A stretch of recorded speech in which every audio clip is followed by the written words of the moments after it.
In my recent conversation with Professor Maria Stokes, we explored the science of neuromuscular exercise and movement. Today I'm sharing the 5 key insights from that discussion that might just change how you think about physical activity.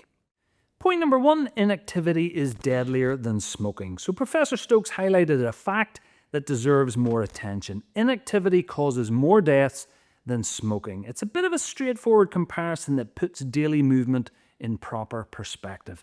Now, the good news is that meaningful improvements don't require intensive exercise.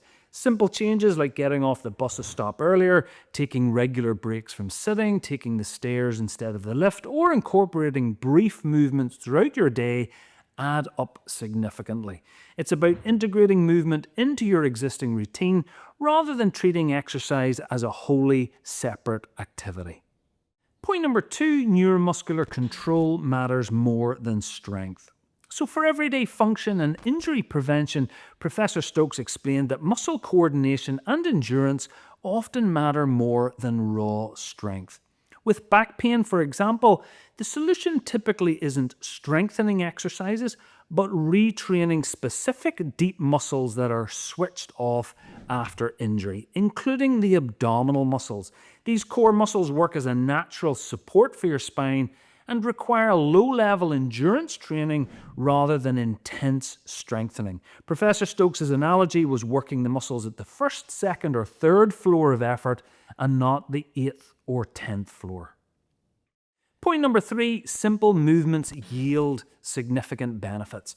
So perhaps the most accessible advice from our conversation, especially for people of an older age, involves 2 rather straightforward exercises. First, performing 45 sit to stands daily, 3 sets of 15, which can be done while waiting for the kettle to boil. Research shows this simple movement improves strength, balance, and fitness.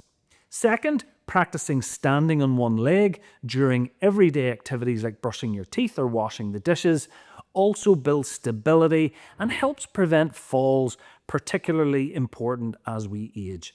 The value of these exercises lies in their practicality. They require no equipment, minimal time, and can be integrated into activities you're already doing.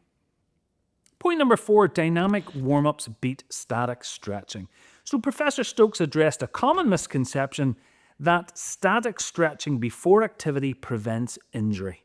Instead, do a 10-minute dynamic warm-up that includes movements specific to your planned activity, such as practicing turning movements before golf, quick direction changes before squash, or a brisk walk before running.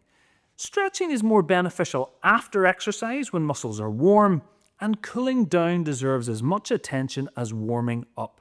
Gradually reducing intensity helps your heart rate decrease properly.